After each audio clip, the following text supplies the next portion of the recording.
With an incoming socialist mayor in Seattle, it's no wonder you've got companies like Payscale that we're going to talk about today that are taking their option. They had the option to, let's see, we could choose Seattle or we could choose Boston, where they have a whole bunch of employees. Guess which one they chose? Yep, let's get into it. Here we go. There's a really good piece, Charlie Harger, on local guy, 𝗪𝗧𝗪𝗧 Wilson's progressive tax plan.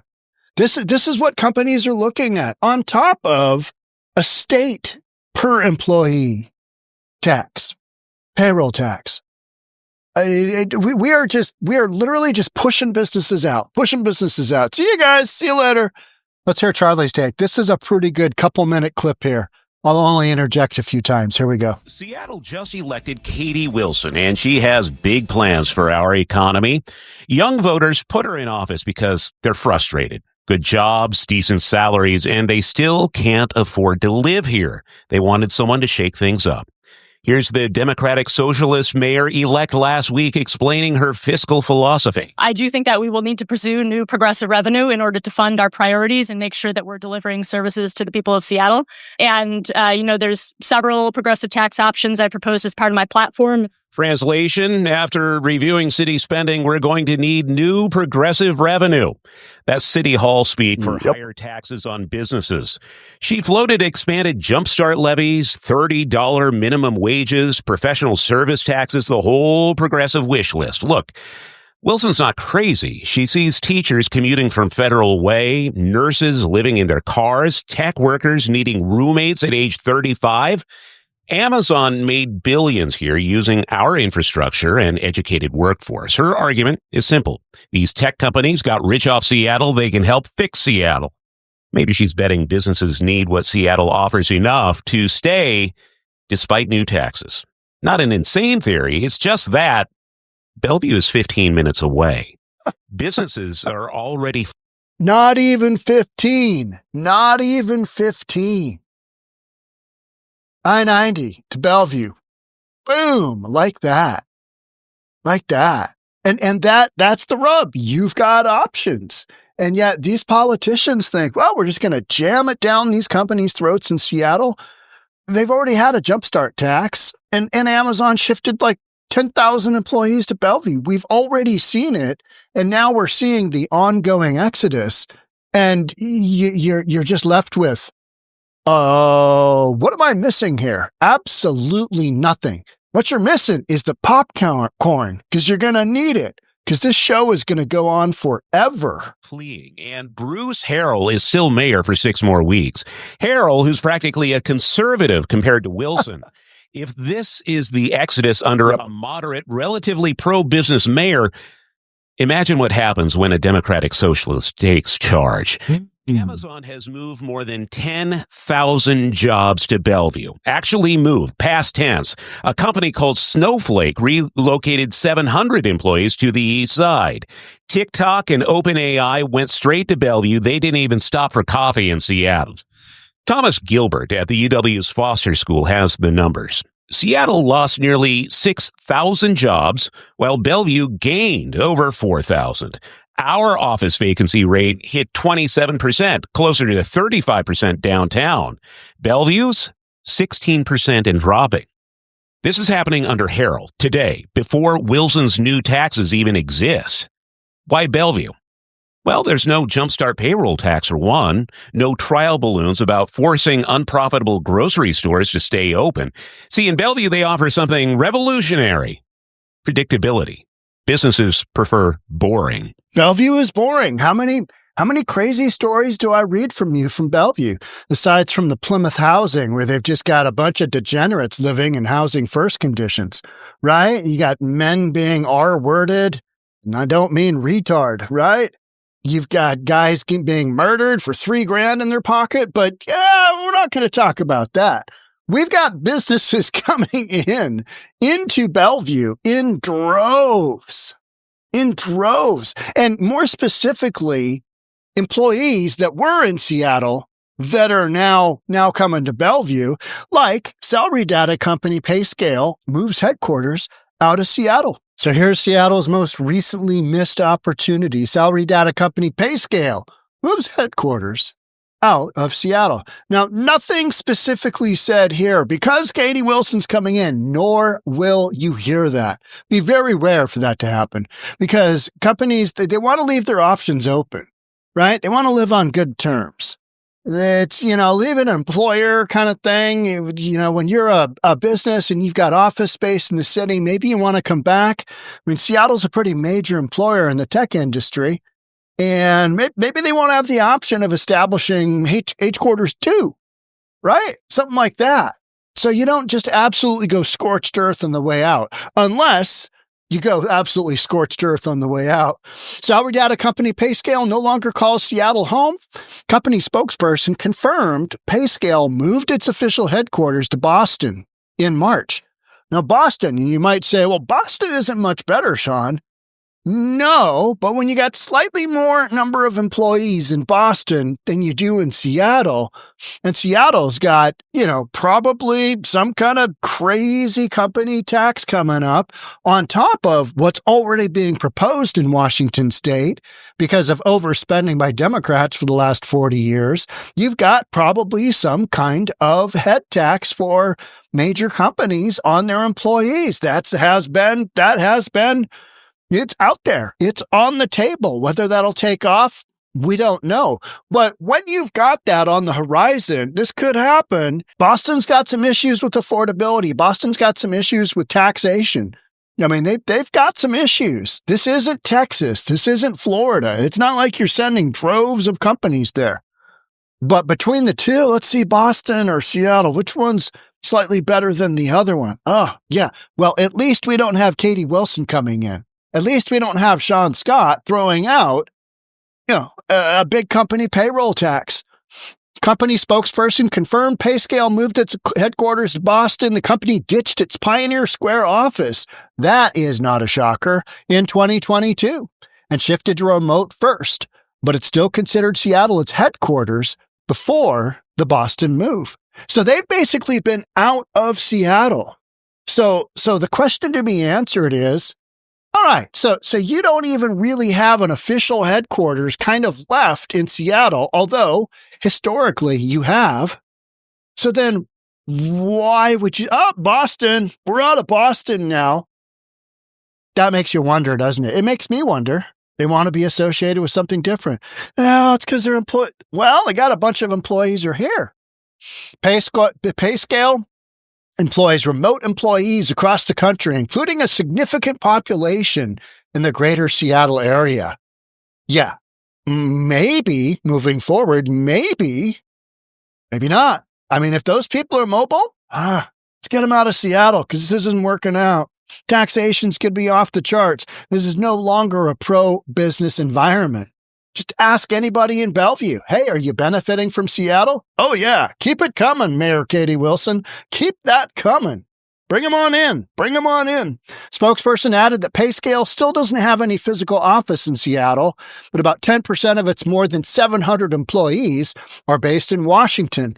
State is the second largest hub for Payscale employees in the U.S. behind Massachusetts, which has 15% of its employees. So you got 10 versus 15. And you didn't choose Seattle, one of the biggest tech hubs in the United States, with a ton of talented people that are they just shift around. They go to Meta, they go to Amazon, go to Payscale, it's tech world where you got tech bros, driving their Ferraris. Payscale's Boston office is at something Harrison Avenue. Company says on its website, its press release in June shifted listing Seattle to Boston as the headquarters. Now, so not a massive pullout, not a huge pullout, but you're going to see more and more of this when companies have the option to not be in Seattle. That's the direction they're going to go because we don't know what's going to happen under a socialist mayor who's literally got zero experience at just about anything, let alone leading a, massive North American city with a budget in the billions and 41 individual, departments, a huge, litany of businesses that have done business here. and you're going in with progressive revenue. We need more progressive revenue. Well, Democrats have overspent in Washington for 40 years, haven't lived within a budget. Our budget's more than doubled recently. $9.4 billion in new taxes. So it's no wonder Payscale said, oh, tough decision today. Let's talk about it. Let's get in a group chat and let's talk about where we're going to be. Boston. Easy call for them, right? Easy call. Just boop, Boston. That's what they're going to do. Payscale was founded in 2002. Company helps managers make smarter compensation decisions. For example, setting the right salary for a role or giving appropriate raises based on inflation and market trends. Huh. Interesting. And they moved to Boston. You don't say. Weird. Does anybody else find that weird? Yeah. According to Payscale's website, company has 16,000 clients, including Panera Bread, Chipotle, and Panasonic. All right. And they go on to list a bunch of stuff that you don't really care about, so I'm not going to bore you with it. But hey, let's go with this one. Check this one out. Here's our esteemed, slightly better, more eloquent is a word one of you guys used the other day. And every morning at 9 o'clock, typically every morning, unless I've got some crazy real estate thing going on, 9 o'clock Seattle time, Bellevue time, I'm on the premiere. We have a premiere at 9 o'clock. We have a premiere at 9:30. You can find me there. I'll be kind of live chatting. I'll be making comments on the video that we're premiering as we go through. So if you want to send me comments at 9 o'clock at the premiere, just go to our website and it'll say premiering. Our YouTube channel. And so somebody said that this guy here, Shaun Scott, he's kind of scary because he's actually a pretty good speaker. He's fairly eloquent. He is able to speak, whereas let's go Brandon Johnson from Chicago, not as much. Just like, what? You saying what? Yeah, anyway. Representative Shaun Scott, who's in his first term, and he beat Andrea Suarez of 𝗪𝗧𝗪𝗧 Seattle. I'm so bummed about that. He unveils a Washington Fund, progressive payroll excise tax to protect Washington families from Trump's austerity budget. These knuckleheads going after Trump and his cuts or his tariffs, why don't they just focus on their own thing? We need to defend ourselves against Trump. You just look like a moron because that means Trump has already won. Instead of focusing on what Trump's always doing, instead of continually suing Trump, why don't you guys do something good on your own? They're not capable, right? You got to focus on Orange Man bad because if they focus on what they're doing, which is typically working their way out of a massive budget deficit, that doesn't look good, does it? Oh, Orange Man bad. We got to focus on that. Flanked by workers, union leaders, professors, housing advocates, and progressive tax coalitions, I'd call them bobbing heads. They were literally like this, bobbleheads. Yeah, when he spoke. A bold payroll excise tax designed to shield Washington from the deep federal funding cuts imposed by H.R. 1. Tax and spending package signed by Donald Trump. See, there it is right off the bat. This is in defense to what Trump's doing. Now, all you're doing is taxing the absolute heck out of businesses. And he's okay with that. He is okay with that. He's 100% okay with they should pay their fair share, just like you'll hear Let's Go Brandon Johnson say. Now, Katie Wilson, you don't hear her say that quite as much.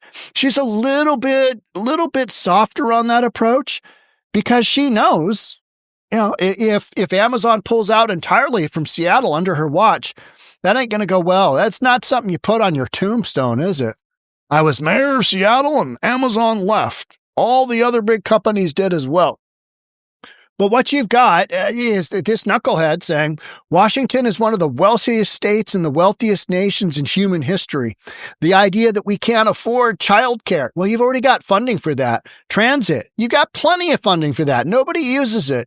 Or housing is absurd. You're not going to be able to do anything about the affordability of any of those things because it's baked into the system that over 40 years, Democrats created. Not that hard to figure out. The timeline is pretty basic. You haven't had a damn Republican in there in any kind of measurable position for decades. You only got one person to blame, and that's yourselves. Democrats, this is on you. All this expensive stuff, the price of our gasoline. I was watching, you guys send me, here's what gas is in my town. It's like $2. But I was watching Denver. There was a gas station that was $1.77. And I'm looking at still paying like $4.30 a gallon. Gas has come down, but not in Washington state, because we've had Democrat leadership that puts all these taxes in place for all of these ridiculous programs we don't need. Meanwhile, Texas has a $27 billion budget surplus.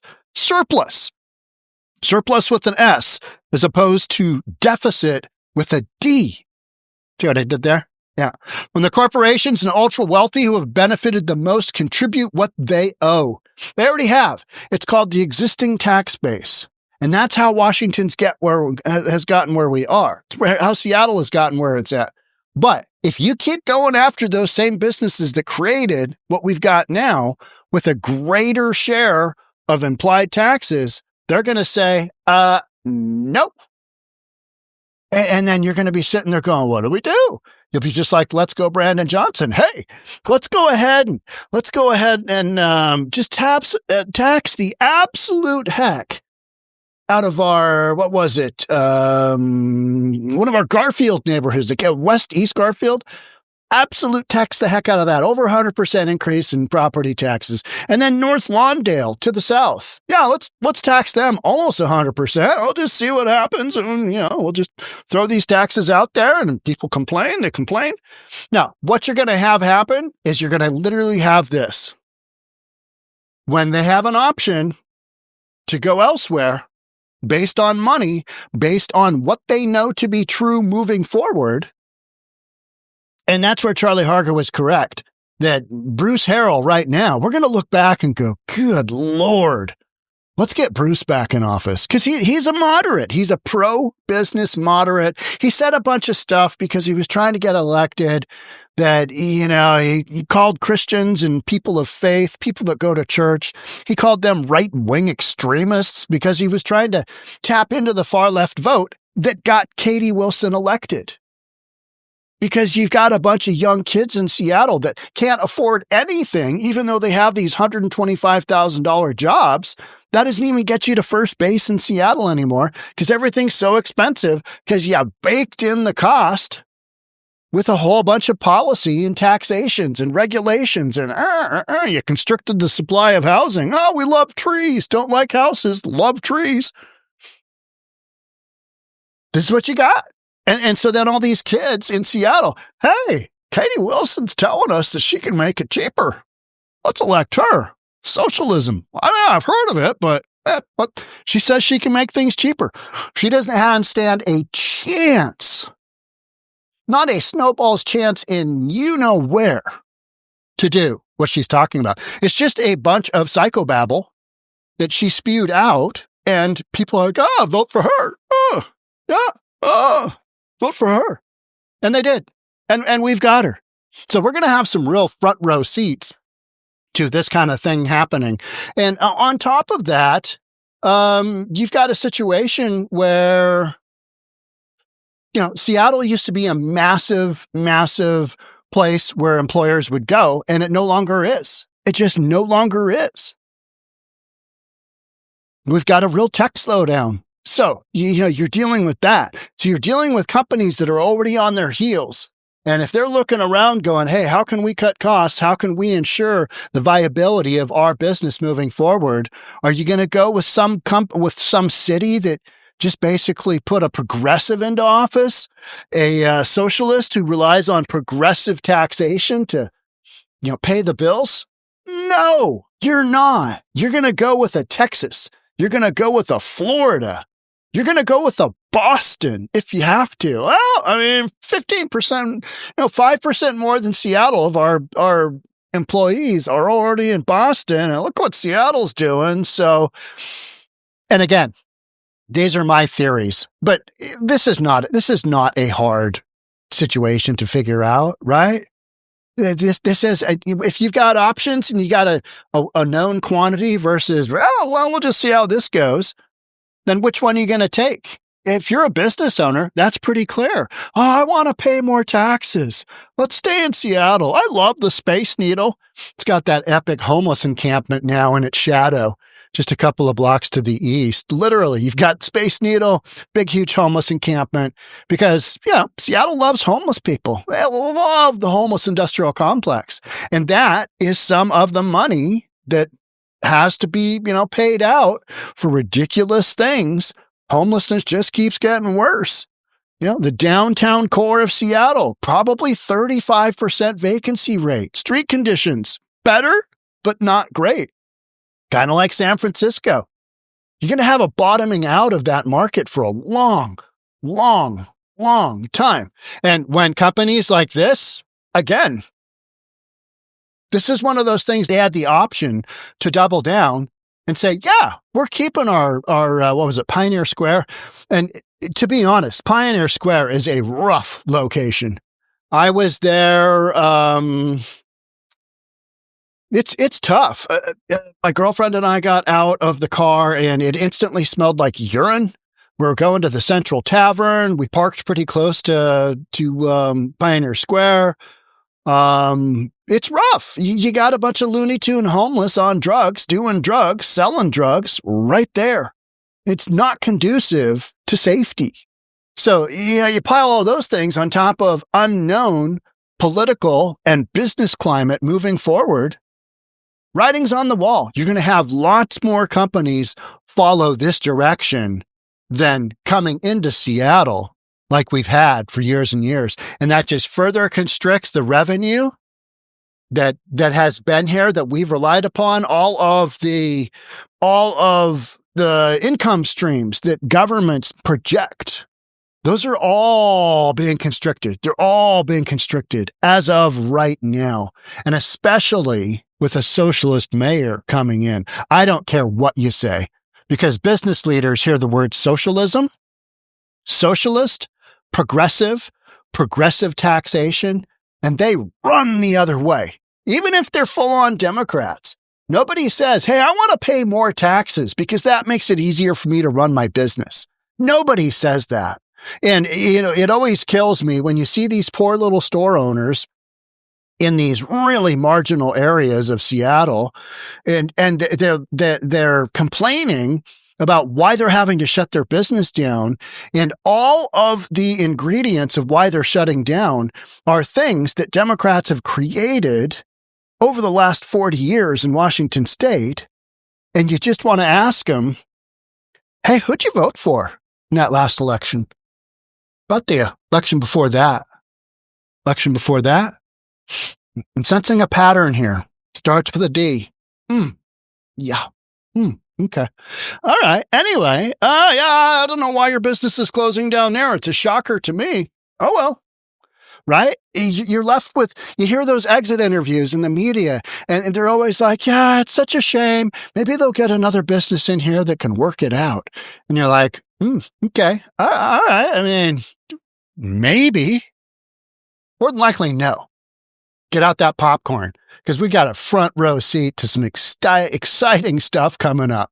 Seattle's going to have there's going to be some wild fallout. There just is. Because businesses aren't going to sit on the sideline and go, yeah, okay, tax me more. We love it. We love a good tax. Not how the game is played. So make sure you're subscribed, hit that notification bell, share with friends and family. That gets it out there. Thanks again for being here. I'll catch up with you in the next episode. Bye for now.